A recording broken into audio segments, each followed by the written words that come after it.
Boa noite a todos. Sejam todos bem-vindos a mais uma oportunidade de estarmos aqui unidos, juntos aqui com o mesmo propósito, que é o aprendizado, o esclarecimento, quiçá o consolo, né? Muitas vezes a gente vem aqui buscando consolo para as nossas dores e no tempo certo, garanto a todos que encontramos, porque as nossas dores têm o tempo de começar e o tempo de se encerrar. Enquanto a lição não for aprendida, ele vai permanecer conosco.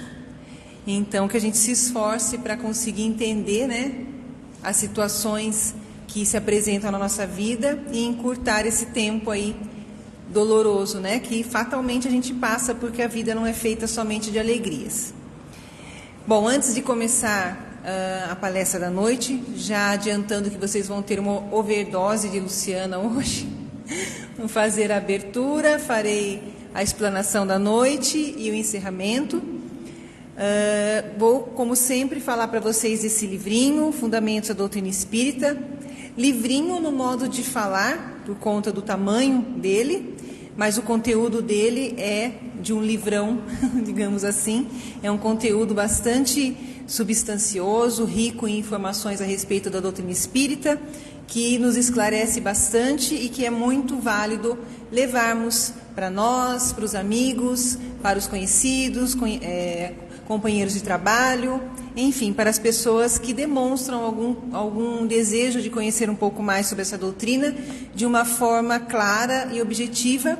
Esse livro é oferecido de forma gratuita, então basta retirá-lo ali no balcão.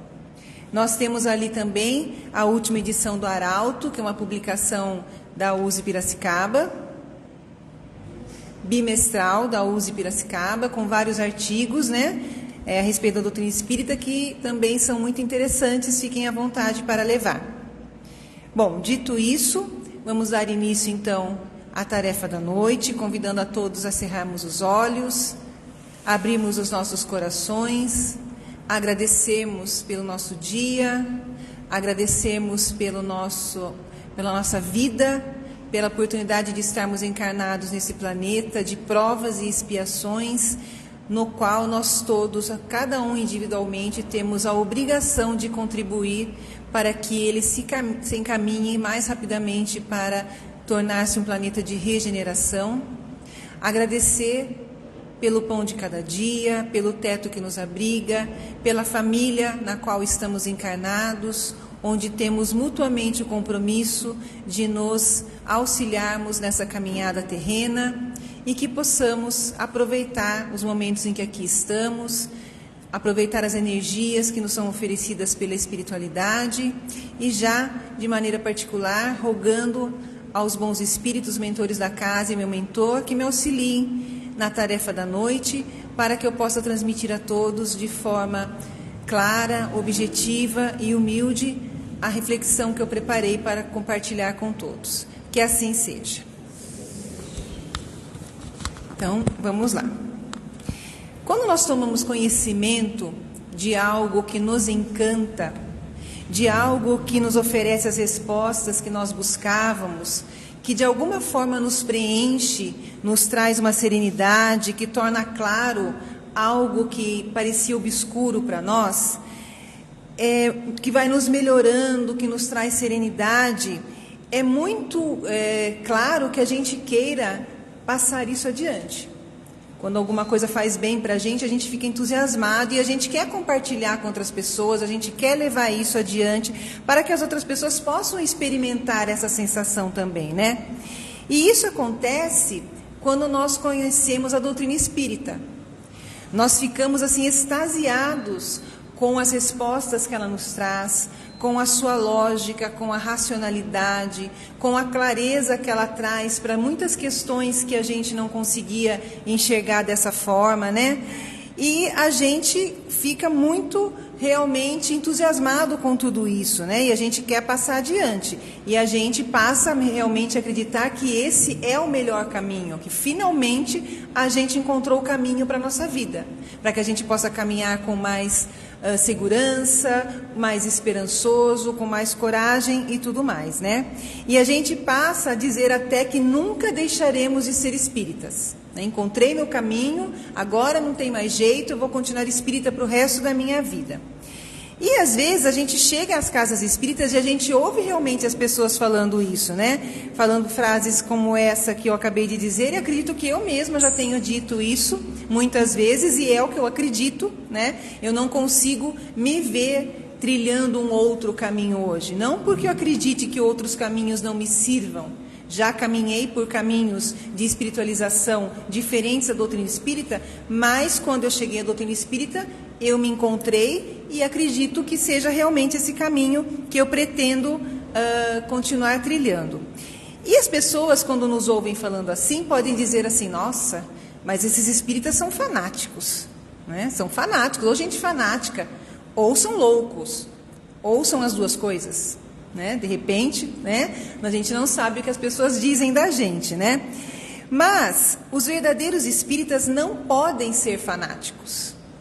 Não há como alinhar espiritismo, né? Verdadeiro espírita, verdadeira prática do espiritismo ao fanatismo. A gente não consegue ser um verdadeiro espírita e ser fanático, né? E eu falo isso porque o fanatismo é causado exatamente pela falta de conhecimento. O fanatismo, ele é causado pela falta de compreensão e de aceitação.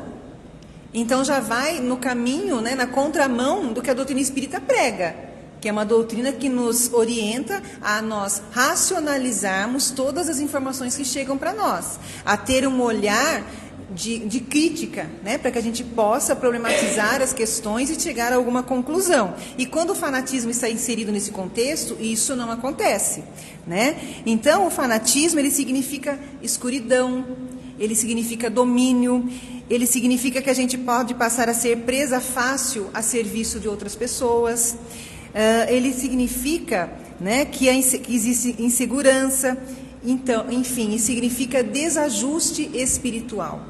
Então, a gente precisa tomar muito cuidado com essa questão de nos tornarmos tão encantados por uma ideia a ponto de não enxergarmos que ela não tem consistência, né? Então, a gente precisa ter esse cuidado. Porque quando a gente aprende, quando a gente realmente compreende algo, a gente vai aceitando as coisas como elas são, a gente não fica fanático, né? Porque a gente está entendendo, aquela questão está sendo esclarecida para nós.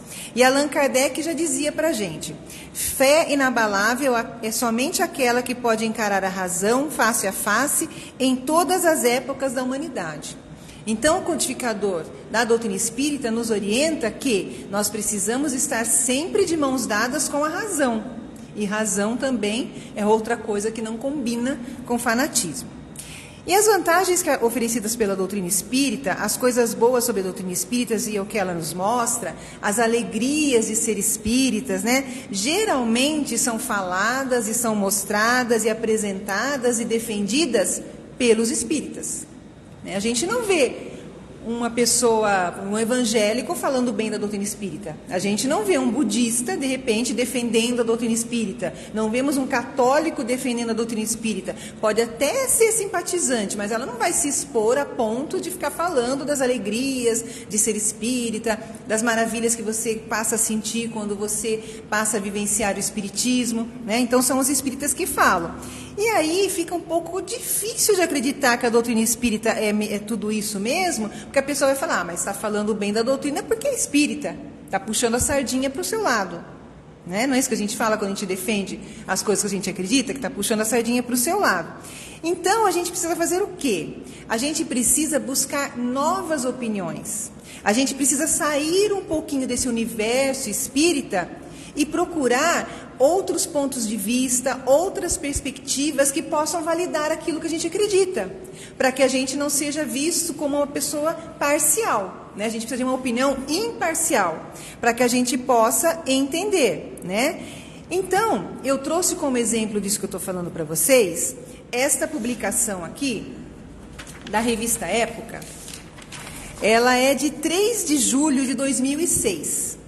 Essa revista aqui, hoje eu nem sei dizer, mas nessas décadas aí, elas eram bem famosas. A Época, a Veja, Isto É, eram revistas bastante respeitadas pelo seu conteúdo, tudo que saía, né, nelas era levado com bastante consideração. Então eu trouxe esse exemplo aqui para vocês. Porque essa publicação aqui, que foi capa da revista, falava do Espiritismo. E era falada do Espiritismo por pessoas que não eram espíritas. Então isso é bacana, porque aí já não é espírita puxando a sardinha para o seu lado, né?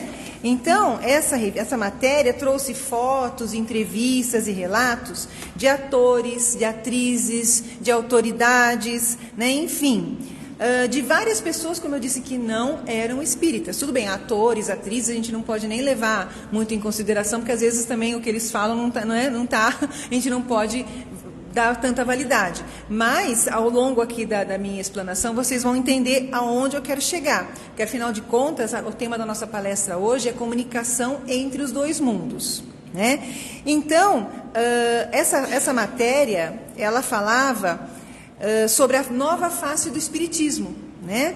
Sendo destacado que, naquele momento, era a religião que mais crescia no Brasil entre a classe média e, principalmente, no mundo. E por que essa doutrina, essa religião, essa filosofia estava crescendo tanto? Não só no Brasil, como no mundo todo também, né? E entre os entrevistados, o que mais nos chama a atenção é que eles destacavam que a doutrina espírita era a melhor religião que existia, na opinião deles. E por que isso, né? Porque era a única que oferecia uma segunda chance. Era a única que não cobrava nada e não exigia nada. E disso nós sabemos, que realmente a doutrina espírita não exige nada de ninguém, não cobra nada de ninguém, não impõe nada a ninguém. Nós temos o nosso livre-arbítrio, nós fazemos as nossas escolhas de acordo com aquilo que nós acreditamos ser o certo naquele momento, e se a nossa escolha for acertada, passinho para frente. Se a nossa escolha for equivocada, permanecemos no mesmo lugar, porque não damos passos para trás, mas estacionamos ali naquele ponto. E assim é. E as consequências das nossas escolhas, boas ou más, vão ocorrer, porque isso é uma lei natural. Então, ninguém nos cobra nada. Na doutrina espírita não existe, se você errar, você vai queimar no fogo do inferno, ou então no mármore do inferno, que é mais chique, né? Ou então, se você for bonzinho, você vai tocar harpa numa nuvem. Ai, que tédio, né, gente? Imagina, ficar lá o resto da eternidade, tocando uma harpinha, é muito chato isso. Então, a doutrina espírita não nos coloca dessa forma as coisas. Então, a gente vai tentar descobrir alguns motivos que levam a essas declarações, né? Mas antes, vamos falar um pouquinho da reportagem. Como eu disse, ela aconteceu em 26/7/2006 e trouxe como matéria da capa Espíritos falando com o além. Então, aí a gente já vai começar a entrar no tema que eu estou propondo para a gente hoje. E assim começa a reportagem. Ciência e médiuns aprimoram a tecnologia e os métodos de contato com os que morreram. Com isso, milhões encontram conforto e respostas para suas inquietações. Então, vamos ver aí que desta vez, como eu falei agora há pouco, não são os espíritas que estão dizendo isso. Uma vez eu ouvi uma observação que me deixou um pouco incomodada. Uma pessoa me disse assim: nossa, em velório você sempre encontra um espírita tentando vender o seu peixe. Alguém aqui já ouviu alguma coisa assim? Porque eles falam que sempre aparece um espírita na hora do velório para ficar falando que a pessoa não acabou ali, que existe vida após a morte do corpo físico, que um dia vão se encontrar. E isso não é querer vender o peixe, isso é falar a verdade. Talvez não seja o momento, porque, de fato, no afã da emoção, daquela perda, a pessoa não está preparada para ouvir esse tipo de coisa, mas eu tenho certeza que a pessoa que um dia tentou passar isso nesse momento, tinha uma boa intenção, de tentar minimizar o impacto daquela separação, que é, de fato, passageira, e que, na verdade, tentar esclarecer que aquele ser, que eles estavam falando, perdi, Deus levou, eu perdi, não foi uma perda. É uma separação temporária, né? Enfim, então é importante a gente ver que essa revista, nesse momento, ela tinha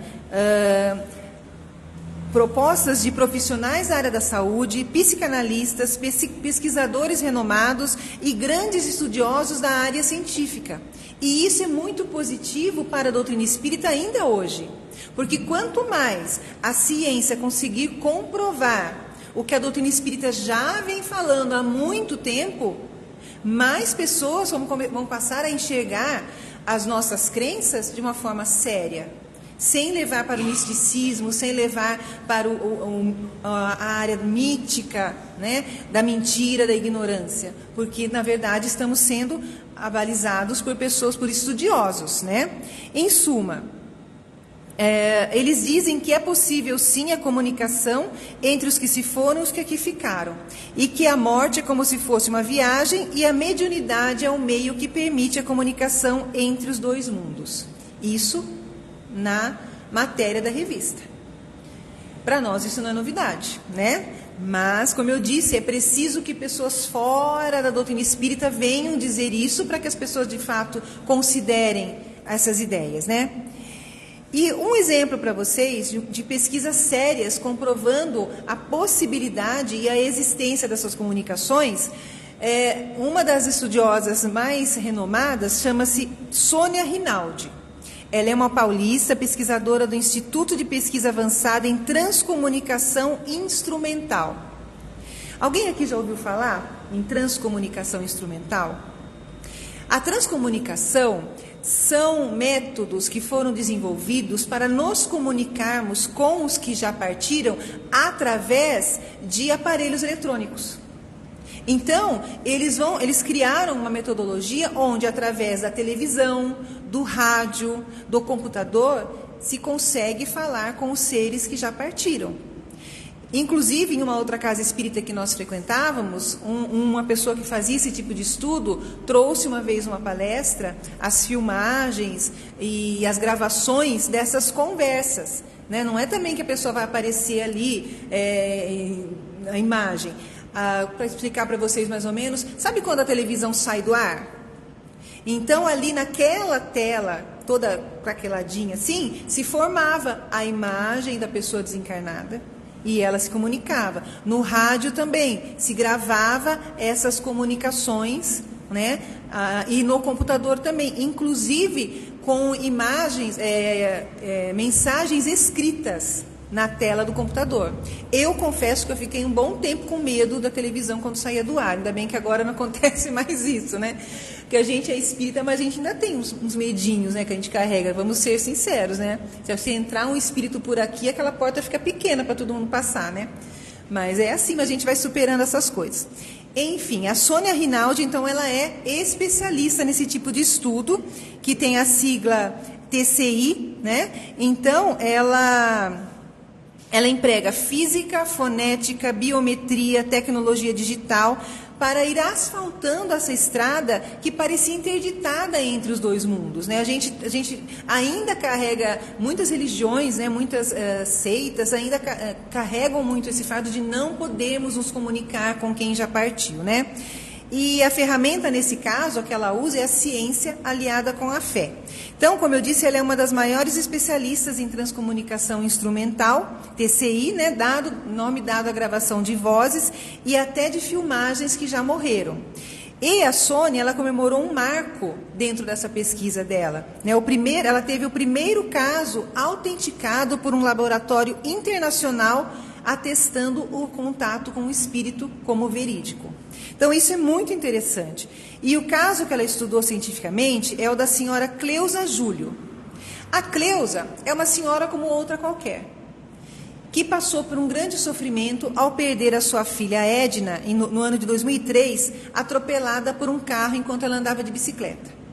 Mas a dona Cleusa, ela não conseguia se conformar com isso, né? Bem compreensível, né? Você perdeu uma filha de 13 anos atropelada, e ela procurou a Associação Nacional de Transcomunicadores, que é presidida pela doutora Sônia, e conseguiu estabelecer uma comunicação com a menina. E a Sônia gravou essa comunicação e enviou para o Laboratório Interdisciplinar de biopsicocibernética. um único que existe na Europa, totalmente dedicado ao exame desse tipo de gravação, né, e análise de fenômenos paranormais. Junto com essa gravação realizada no Instituto, foi enviado também gravações de secretária eletrônica. Hoje a gente não usa mais, mas em 2003 se usava. Gravações que a menina deixava para a mãe quando não estava em casa, né? E o resultado, quando chegou, foi um laudo de 52 páginas, né, cuja conclusão dizia: a voz gravada por meio da transcomunicação é a mesma guardada na secretária eletrônica. Então vejam que a menina, né, se comunicou com a mãe com a permissão da espiritualidade, né? Vamos deixar isso bem claro, que o telefone toca de lá para cá. Não adianta a gente chegar em casa e deixar o computador ligado achando que vai receber mensagem, ou deixar a TV ligada achando que vai achar alguma coisa, ou ligar o rádio. Não é assim que funciona. Tudo que a espiritualidade permite tem uma proposta, tem um propósito de crescimento, de consolo, de apoio. Nem todas as pessoas que conseguiram aproximar-se de Chico Xavier, por exemplo, conseguiram receber uma mensagem dos seus entes queridos. Não era assim, era só ir lá e ele já escrevia como se fosse um e-mail ou WhatsApp. Não era assim, né? Então, nem todos conseguiram. E a conclusão que a Sônia teve dessa questão toda foi: o fato mais positivo de tudo isso é que, pelo caminho da ciência ou da espiritualidade, essas comunicações geram um conforto imensurável nas pessoas que buscam contato com seus entes queridos e dão respostas para muitas de suas inquietações. Então, mais do que o sucesso de uma pesquisa, que é o objetivo maior de um cientista, foi a satisfação de poder trazer um consolo para uma mãe desesperada, né? Nós temos também o médico Sérgio Felipe de Oliveira, que é um neurocientista muito famoso, né? Com mestrado em ciências pela USP, né, Universidade de São Paulo, e é idealizador do projeto Uniespírito, Universidade Internacional de Ciências do Espírito. Vejam como a ciência está caminhando nessas questões do espírito, e às vezes a gente nem sabe. Alguém sabia que existia esse instituto dentro da USP? Né? Então, mas existe, vou até repetir o nome: Universidade Internacional de Ciências do Espírito. Inclusive, o Dr. Sérgio Felipe é responsável pela inclusão de uma disciplina a respeito de espiritualidade no currículo de medicina. O médico pode até não acreditar em nada, mas que ele vai ter que cursar aquela disciplina, ele vai. Ele pode não usar nunca mais na vida, mas ele vai ter que estudar aquela disciplina, porque ela faz parte do currículo médico, tá? Então, ele estuda há muitos anos a mediunidade e os estados de transe. Na verdade, ele tem uma pesquisa muito extensa. Ele estuda a glândula pineal, né? Ele estuda como ela se comporta durante o transe mediúnico, e ele já trouxe várias descobertas, né, estudando esses médiums através da ressonância magnética, que quando o médium entra em transe mediúnico, a glândula pineal se ilumina. Ele também fez vários estudos já com pessoas desencarnadas, onde, retirando a glândula pineal, quanto maior a mediunidade que aquela pessoa tinha, mais cristais em torno da glândula pineal eram encontrados. Então, é um estudo muito interessante e muito importante para a validação do que Allan Kardec sempre disse a respeito da doutrina espírita, a respeito de tudo que os espíritos nos falaram, e que muitas vezes, ainda hoje, em 2022, é visto como ignorância, como misticismo, como balela, né? Então, o Dr. Sérgio Felipe, ele defende em suas pesquisas que a glândula pineal, localizada no cérebro e que regula o ciclo do sono, seria o órgão sensorial da mediunidade. Para vocês terem uma ideia, a nossa glândula pineal, que todos nós temos, ela fica mais ou menos aqui nessa região. Então, se a gente colocar o dedinho aqui e conseguir descer até aqui, ela fica até aqui. E se a gente vier por trás, né, nessa direção. Ela é bem pequenininha, do tamanho de uma mostarda, né? Uma ervilha, obrigada, eu confundi o legume. Uma ervilha. E ela fica localizada aqui, onde os indianos normalmente fazem aquela marquinha dizendo que é o terceiro olho, né? E segundo Sérgio Felipe, a pineal captaria as informações do mundo espiritual por ondas eletromagnéticas, como um telefone celular, e a transforma em estímulos neuroquímicos. É mais ou menos isso que a gente sente quando nós estamos tendo algum contato com o mundo espiritual. E quando eu disse quando nós estamos tendo algum contato com o mundo espiritual, eu não estou falando de médiuns em torno de uma mesa mediúnica. Estou falando da gente no nosso dia a dia. Quando a gente sente um arrepio, quando a gente recebe uma intuição, quando a gente sonha, vai para o mundo espiritual e sonha com alguém, tudo isso é um contato mediúnico. Porque todos nós, em maior ou menor grau, temos mediunidade. Porque a mediunidade, através da glândula pineal, é fisiológica. Ela faz parte da formação do nosso corpo físico, né? Então, para nós que já estudamos o Espiritismo há bastante tempo, isso tudo não é novidade. A gente já ouviu tudo isso, a gente já leu tudo isso, né, pelas informações passadas por André Luiz, por Emmanuel, por tantos outros autores, né, que nos passaram essas informações. E se a gente analisar de forma geral, a gente vai ver que todas as religiões trazem princípios parecidos, né? Diferem em algumas coisas, mas na maioria delas todas são meio parecidas, porque não vamos negar que todas as religiões pregam o quê? Pregam a melhoria do ser, pregam o amor ao próximo, a felicidade aos eleitos e a infelicidade para aqueles que não cumprem certos princípios. Tudo isso é em comum com a doutrina espírita. Não é isso que a doutrina espírita também prega, né? Mas, quando a gente se detém melhor em algumas delas, a gente vai ver que, na sua grande maioria, as religiões proíbem ou cerceiam, impedem, né, a comunicação entre os dois mundos. É uma proibição. A gente não pode falar com quem já partiu daqui, né? Ou seja, o mundo material e o mundo espiritual estão totalmente separados e não devemos tentar falar com ninguém de lá. É como se tivessem construído um muro que separasse os dois mundos, só que isso não existe, né? Nós estamos aqui no mundo de encarnados, mas existe uma dimensão em torno de nós que nós não podemos enxergar, pelo menos eu não estou enxergando, mas pode ser que algum de vocês que tem vidência esteja enxergando, né? Mas a maioria não enxerga, mas ele existe. É como o ar. A gente não está respirando oxigênio? Alguém está vendo oxigênio? Mas ele existe, ele está em torno de nós, está entrando nos nossos pulmões, está saindo dos nossos pulmões e nos mantendo vivos. Então, o mundo espiritual também é assim, né? Então, algumas religiões até permitem essas comunicações, só que tem alguns critérios. Só pode se comunicar com os escolhidos. Por exemplo, quando Nossa Senhora de Fátima apareceu para os 3 pastorinhos, podia comunicar, porque é Nossa Senhora de Fátima. Aí pode, porque é uma santa, então pode comunicar. Então, assim, pode comunicar com os anjos, pode comunicar com os santos, mas se eu desencarnar, ninguém pode mais falar comigo. Eu não posso falar com mais ninguém, estou proibida, porque como eu não sou anja nem santa, não pode falar com a Luciana. Mas não é assim que funciona. Não é dessa forma, né, que ele funciona. Então, nós, simples mortais, quando queremos nos comunicar com alguém que a gente ama, com algum dos nossos familiares, os amigos que estão do lado de lá, a gente não pode? Podemos. A gente não sabe se consegue, mas que pode, né? E os que estão do lado de lá, igualmente, também têm o desejo de se comunicar com a gente. Quem é que tem um amigo, um parente, alguém que está morando muito longe, em outro país até, e de vez em quando você não tem vontade de falar com essa pessoa, não tem saudade? É a mesma coisa.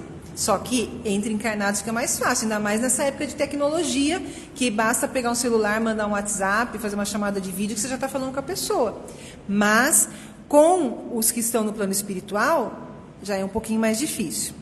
Então, já que eu falei um pouquinho das semelhanças entre as religiões e a doutrina espírita, eu vou abrir um parênteses aqui para falar um pouquinho a respeito dos princípios básicos da doutrina que são diferentes das outras religiões. Então, a doutrina espírita prega que a existência de Deus como Criador do universo, que Deus é o Pai e o Criador, causa primária de todas as coisas e não nos deixa de amar 1/1000 de segundo sequer. A existência, sobrevivência e individualidade do espírito, ou seja, a imortalidade da alma. Nós somos espíritos imortais e não morremos. A única coisa que com o tempo ou em decorrência de algum outro fato, vai se deteriorar, é o nosso corpo físico. O nosso espírito, não, porque nós somos imortais, né? E nós continuamos sendo nós mesmos depois da desencarnação. A lei da evolução, que se dá por meio de vidas sucessivas ou da reencarnação. Por meio da reencarnação, nós sabemos que nós vamos atingir a perfeição e só então, a relativa perfeição, e só então poderemos desfrutar da tal felicidade que todos nós almejamos, porque aqui a felicidade aqui na Terra também é relativa, né? A justiça divina expressa na lei de causa e efeito, que eu falei um pouquinho lá no início também. Temos o livre-arbítrio e podemos fazer as escolhas que desejarmos. Só que, lembrando que a lei de causa e efeito é uma lei divina que não falha nunca, diferente das leis da terra, das leis dos homens, né? E a cada um segundo as suas obras, como disse o Mestre Jesus. Né? Então, não tem como fugir disso daí. A nossa felicidade ou a nossa infelicidade só depende de nós mesmos, das nossas escolhas. O livre-arbítrio como expressão da nossa liberdade individual. Nós temos a liberdade de fazer aquilo que queremos, nem mesmo Deus nos proíbe de fazer nada. Mas lembrando da lei de causa e efeito, né? E a cada um segundo as suas obras de novo. E a pluralidade dos mundos habitados, representando a humanidade cósmica. Quem é que não se lembra da frase do Mestre? Na casa do meu Pai existem muitas moradas. Ou seja, a Terra não é o único planeta habitado. A nossa galáxia não é a única galáxia. Né? Existem muitas e muitas outras, muitos outros planetas habitados por espíritos, talvez com estrutura corporal diferente da nossa, evolução espiritual diferente da nossa, para mais, para menos, mas nós não somos os únicos no mundo, né? Então, são esses os princípios que constituem o alicerce da doutrina espírita. E sobre essas bases, a doutrina espírita construiu uma teoria científica, né? De caráter filosófico e religioso, que hoje, né, a partir de várias décadas aqui, vem sendo comprovadas pelos cientistas. Já dizia Allan Kardec que quando a ciência conseguisse comprovar que a doutrina espírita estava equivocada em um único ponto, que deixássemos a doutrina espírita e seguíssemos a ciência. Só que, para nossa felicidade, está acontecendo exatamente o contrário. A ciência vem comprovando apenas o que os espíritos disseram. Né? Até o momento, nenhum ponto foi desmascarado ou conseguiram fazer alguma coisa que comprovasse que estava errado. Então, o intercâmbio, né, entre os dois mundos, o físico e o espiritual, ou seja, a comunicação entre os dois mundos, também é um dos pilares da doutrina espírita. E isso muitas vezes incomoda outras religiões. Mas a gente tem que seguir com aquilo que a gente acredita, né? Acreditar que nós não estamos separados, que nós vamos nos reencontrar, né? E uma coisa que nos faz gostar ainda mais da doutrina espírita é que ela nos explica como se dá essa comunicação e o que é preciso ser feito para que ela seja cada vez mais eficiente, né? E rápida e objetiva. Então, em sua trajetória rumo à evolução, uma das necessidades mais básicas dos seres humanos sempre foi comunicar-se. A gente sempre buscou uma forma de se comunicar. O bebezinho pequenininho ali, né, já tenta se comunicar com a mãe, já tenta demonstrar as suas necessidades, as suas emoções através do choro, da risadinha, dos grunhidos, né, enfim, está tentando se comunicar. Então, comunicar-se, expressar os nossos sentimentos, as nossas vontades, é uma necessidade que a gente sempre teve. E a gente também... Outra necessidade que a gente tem é não ficar só, né? O homem é um ser sociável, né? No próprio Livro dos Espíritos fala, nós não fomos criados para ficarmos sós.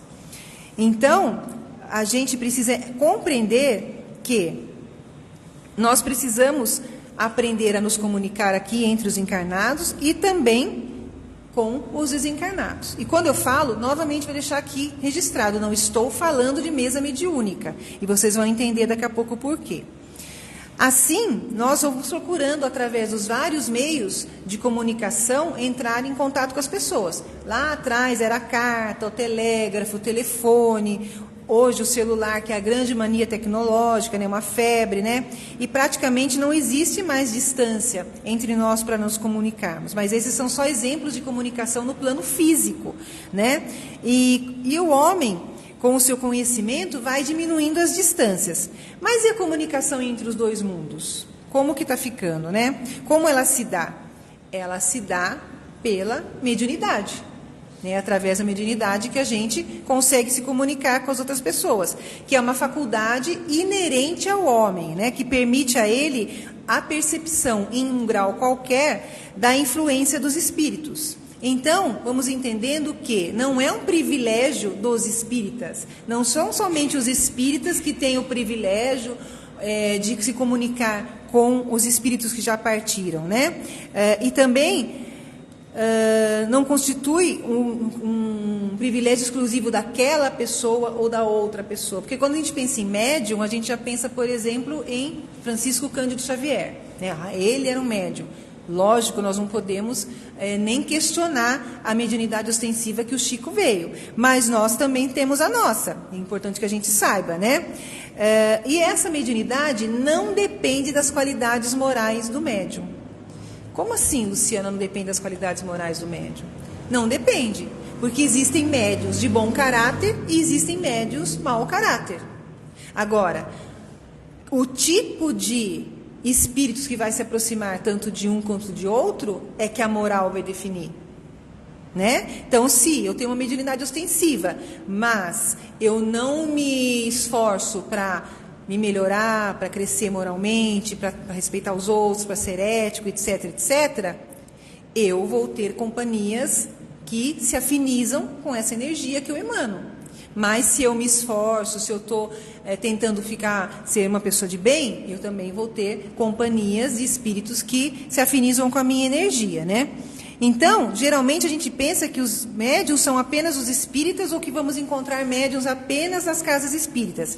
Engano, porque os médiuns estão em todos os lugares, porque a mediunidade é da gente, das pessoas, e a gente está em todos os lugares, né? E muitos deles nem sabem que são médiuns, né? Ou não acreditam que são. Né? Quantas pessoas sofrem muitas vezes por manifestações mediúnicas que não aprenderam a controlar, que não têm conhecimento dela, né? Não buscam entendê-la e acaba que isso prejudica na sua vida, né? E é comum que ocorram muitos ataques a esse dom, vou colocar entre aspas a palavra dom, porque mediunidade não é dom, como se essa questão acontecesse só no meio espírita, né? Talvez alguém aí na rua passe e acredite que nós estamos aqui todo mundo estribuchando no chão, tendo manifestações, rolando, falando língua, sei lá o que as pessoas imaginam de uma casa espírita. E é totalmente diferente, né? Então, todos nós temos mediunidade variando apenas ao grau. Então, quando a gente sonha com alguém, né, pode ser uma manifestação mediúnica, porque o nosso espírito vai para o mundo espiritual, e isso já é com todo o contato de alguém encarnado com o mundo espiritual, é manifestação mediúnica. Quando a gente tem uma inspiração, quando a gente tem uma ideia, uma intuição, tudo isso é exemplo de mediunidade. Quando uma mãe, ao ver o seu bebê chorando, faz uma oração pedindo ajuda, meu Deus, me ajude para resolver isso, e de repente ela resolve pôr a mão na barriga do bebê, ela pode ter recebido uma inspiração, uma intuição que o probleminha era ali na barriga e ela está fazendo um passe, né, naquela região que faz com que aquela dor amenize. É uma manifestação mediúnica. Então, a manifestação mediúnica, né, mediunidade, ela acontece com todo mundo. Bons, maus, ricos, pobres, bonitos, feios, não tem distinção, né? E assim como o homem procurou meios para melhorar a comunicação aqui na Terra, nós também devemos procurar meios para melhorar a comunicação entre esses dois planos. Nós precisamos fazer o que está ao nosso alcance para melhorar essa comunicação. E como a gente pode fazer isso, né? Nós entendemos que os espíritos são seres humanos desencarnados.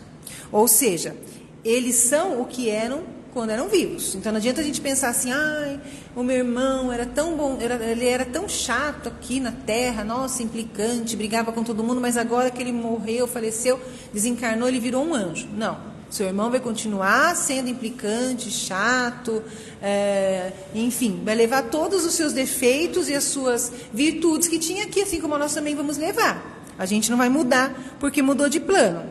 Então, os espíritos estão em toda parte. Eles não estão ociosos. Pelo contrário, para quem achou que quando desencarnar vai descansar, né, que a gente ouve muito, né? Ai, morreu, descansou. Não vai descansar.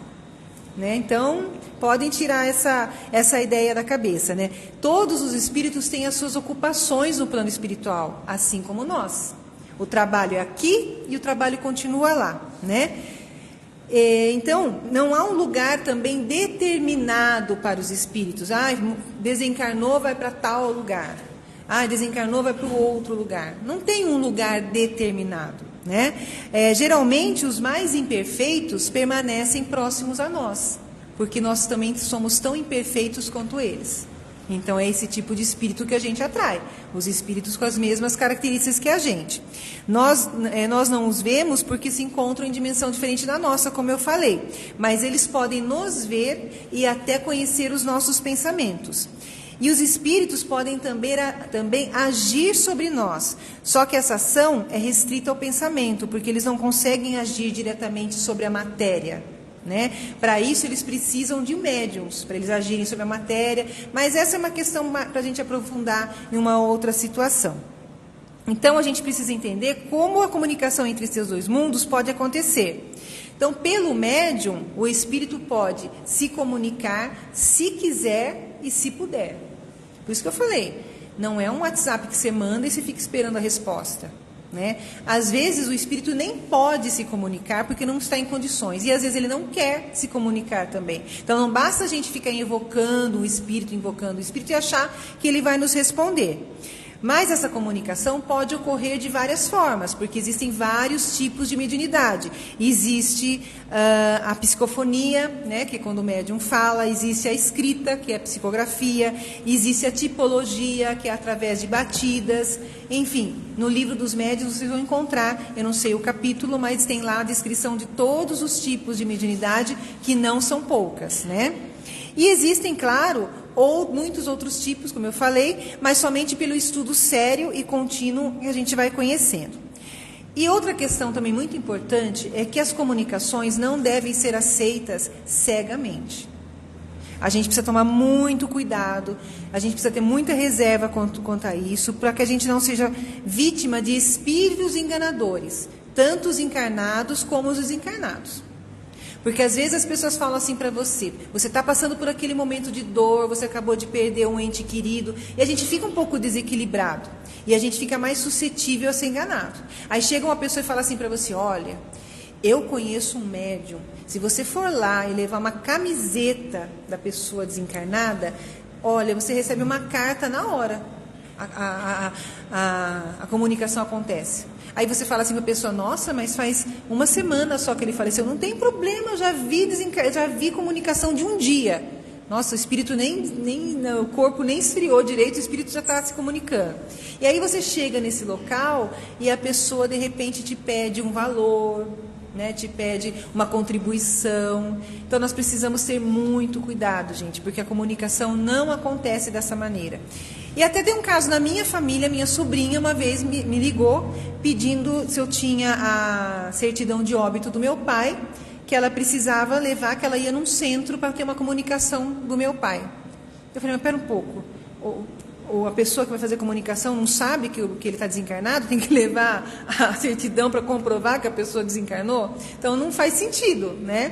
Então tem muita coisa aí, né, que a gente precisa levar em consideração antes de acreditar, né? Então, para que a gente não seja vítima de enganadores. A doutrina espírita também nos alerta, né, contra as mistificações. Muitas vezes o médium está ali falando coisas que, na verdade, ele não está nem sendo influenciado por espírito nenhum. Ele está falando, está enganando mesmo você. É uma mistificação, né? em troca de vantagens materiais. E a gente tem um alerta de Jesus a respeito disso, que diz o seguinte: então, se alguém vos disser, o Cristo está aqui ou está ali, não acrediteis absolutamente, porquanto falsos cristos e falsos profetas se levantarão, que farão grandes prodígios e coisas de espantar, ao ponto de seduzirem, se possível, os próprios escolhidos. Então, vejam que o próprio Jesus já nos dizia para tomarmos cuidado. Então, a gente precisa ter ser muito racional. É por isso que precisa estudar, para que a gente não seja enganado. Através do estudo, a gente consegue identificar quando uma casa espírita, quando um médium, quando uma associação é séria ou não, baseado nos estudos da própria codificação espírita, né, que nos traz essas informações. Quando Jesus recomenda a seus 12 discípulos divulgar o reino dos céus, fica evidenciado a quem estuda ou vivenciou esse fenômeno, que o mestre estava falando da faculdade mediúnica. Quando os discípulos saíram para pregar, né, Jesus diz para eles, isso está narrado em Mateus 10, versículos 19 a 20. Quando entregarem vocês, não fiquem preocupados como ou com aquilo que vocês vão falar, porque nessa hora será sugerido a vocês o que vocês devem dizer. Com efeito, não serão vocês que irão falar, e sim o Espírito do Pai de vocês é quem falará através de vocês. Então vejam que ele estava se referindo claramente a um fenômeno mediúnico, que eles seriam inspirados na hora de falar, né? E tem uma outra passagem aqui que diz assim: mas, antes que essas coisas aconteçam, vocês serão presos e perseguidos, entregarão vocês às sinagogas e serão lançados na prisão. Serão levados diante de reis e governadores por causa do meu nome. Isso acontecerá para que vocês deem testemunho. Portanto, tirem da cabeça a ideia de que vocês devem planejar com antecedência a própria defesa, porque eu lhes darei palavras de sabedoria, de tal modo que nenhum dos inimigos poderá resistir ou rebater vocês. Então, ele também estava dizendo que lá do plano espiritual, onde ele está, ele ia inspirá-los e ia passar a eles o que eles deveriam dizer. A mesma coisa a gente encontra nas palavras de Paulo, né? Quando ele diz, vocês estão procurando uma prova de que é Cristo quem fala em mim?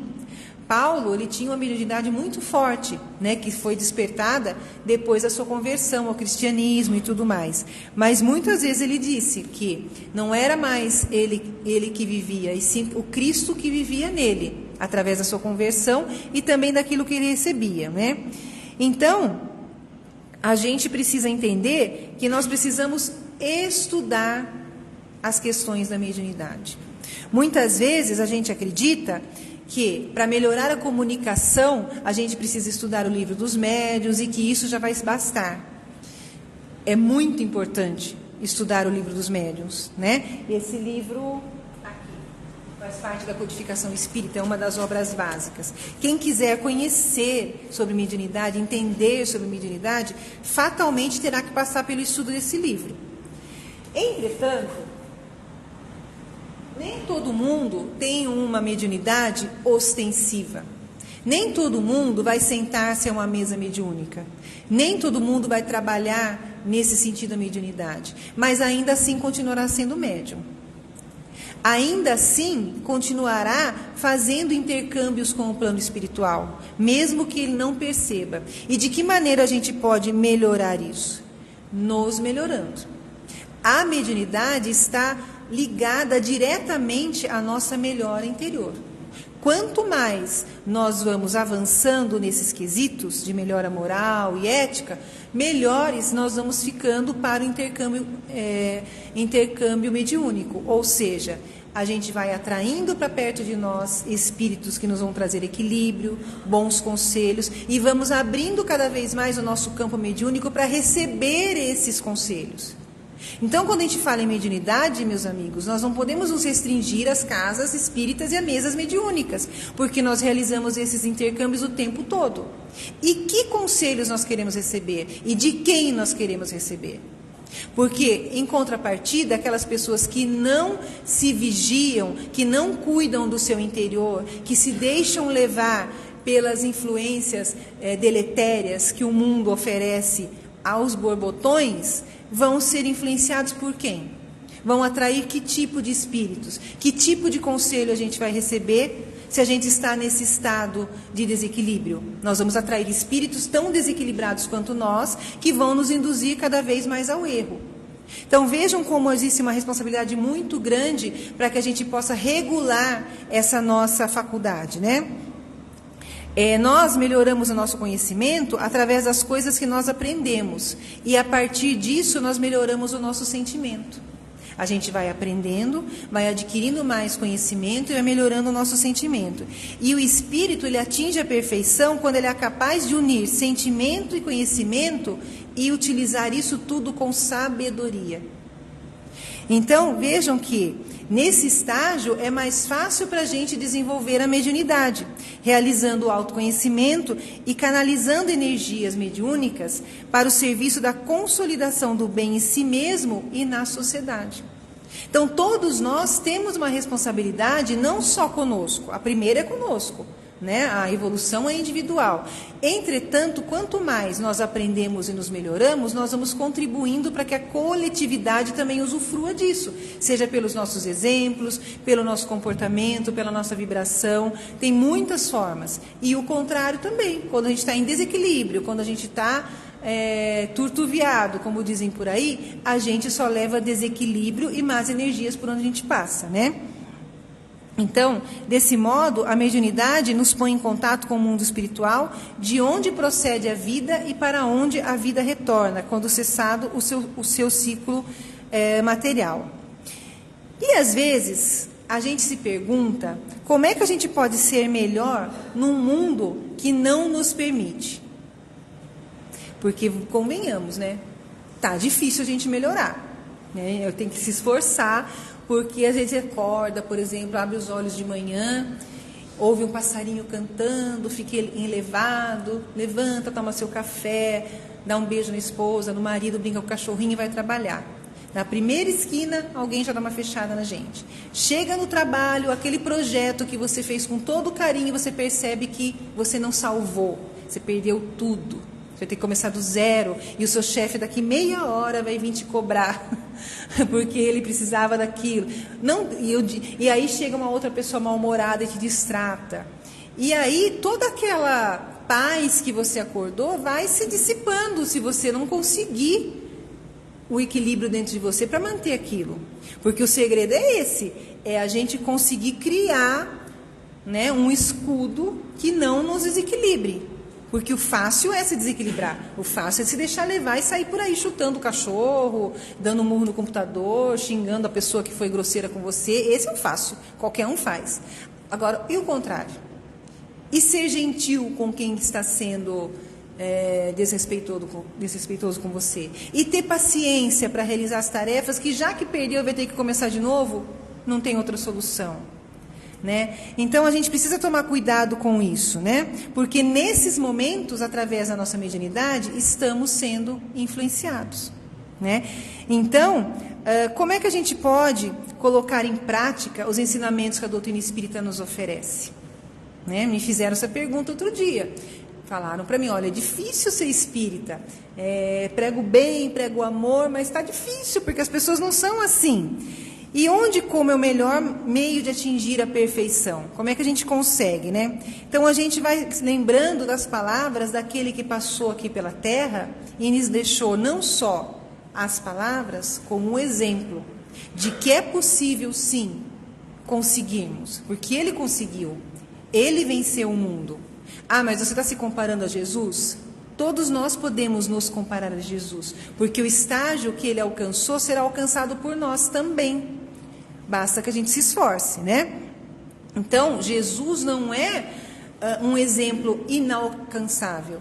Ele é um exemplo atingível, sim, dependendo do esforço de cada um de nós. E ele sempre nos recomendou o quê? O amor, né? E a gente falar sobre o amor parece coisa fácil, porque a gente às vezes confunde amor com desejo. E é totalmente diferente, né? Então, a gente vai refletir um pouquinho, rapidamente, porque o meu tempo já está acabando, a respeito do que Jesus quis nos passar quando ele falou sobre amor. Ele demonstrou para nós que o objetivo da nossa vida aqui é amar. Aprender a amar, né? E naquela época que ele passou aqui, ele já teve dificuldade de fazer com que a gente entendesse. E até hoje a gente ainda não entende direito. Mas para que a gente possa lembrar, a gente vai lembrar o primeiro mandamento que Jesus nos legou com o propósito de nos ajudar a caminhar melhor, que era o seguinte: amarás o Senhor teu Deus de todo o teu coração, de todo o teu entendimento e de todo o teu espírito. E o segundo é semelhante a este: amarás o teu próximo como a ti mesmo. E vejamos que ele nos informou isso, dizendo que isso resume toda a lei. Porque se a gente conseguir fazer só esses 2 mandamentos, a gente já entendeu tudo, já resolveu tudo e já cresceu, né, da forma que a gente tem que crescer. Então, a gente precisa começar a colocar nas nossas vidas esse objetivo de aprender a amar. Ontem eu fiz uma palestra em um outro centro e as pessoas falando para as pessoas ali das dificuldades de relacionamento em família, que também são bastante frequentes. E o que a gente tem que fazer nessa hora? Colocar mais amor. Colocar mais amor. Aumenta a dose de amor que as coisas vão melhorando, né? Então, nós temos sim que ser verdadeiros, sinceros, né?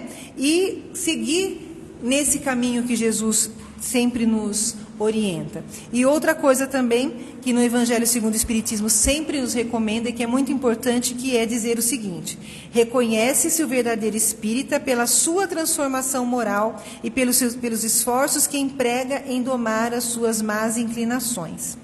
Então, vejam que em nenhum momento os espíritos nos pedem que nos tornemos perfeitos da noite para o dia, né?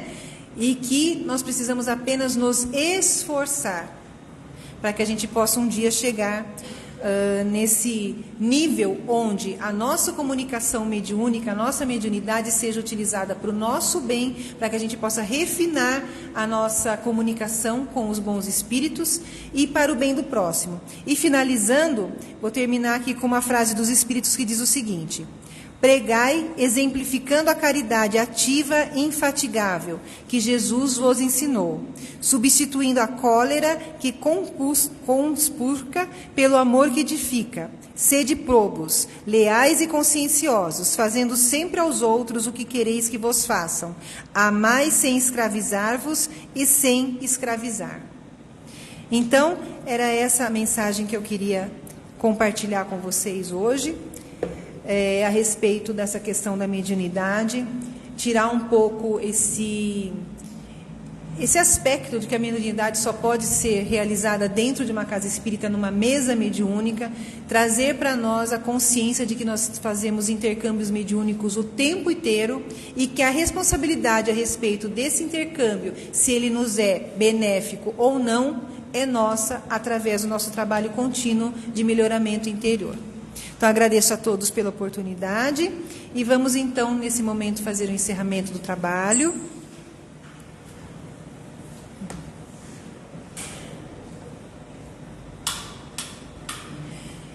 Elevando os nossos pensamentos novamente a Deus, à espiritualidade amiga aqui presente, aos bons espíritos que nos assistem, que nos trazem coragem, que nos estimulam a continuarmos caminhando a trilha do bem, do amor, do entendimento, da solidariedade.